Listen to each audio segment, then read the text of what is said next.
मित्रांनो, ह्या डेअरी व्यवसायामध्ये जनावरांना कुट्टी करत असताना तुम्ही काय करताय, जे आपल्याकडं उपलब्ध आहेत ती कुट्टी मशीन आपण वापरतो. पण लक्षात आहे का, कुट्टी ज्या वेळेला चालू होते आणि ज्यावेळेला चाक फिरतं त्यावेळेला गोल गोल रिंगा पडतात आणि रिंगा रिंगा म्हणजे त्या गाठी गाठी ज्या असतात गोल, हे जनावरांना आपण खाऊ घालतो.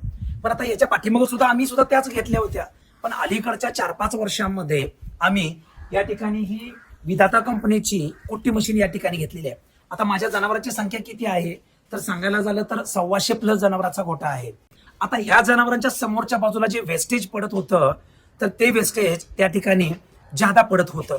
या 100 जनावरांच्या मधनं हे जवळजवळ मोठेच्या मोठे टप, जवळजवळ 3 ते 4 टप आम्ही या ठिकाणी टाकत होतो, म्हणजे काढून बाहेर उकिरड्यामध्ये जात होतं. पण आता विधाता कंपनीचं जे आपण मशीन घेतलेलं आहे याच्यामध्ये आता ही 13 mm ची कुट्टी आहे. याच्यामध्ये जर बघितलं तर अजिबात गोल रिंगच दिसत नाही. हे जे बुडक्याचं जे प्रमाण आहे हे व्यवस्थित क्रश व्हायला पाहिजे.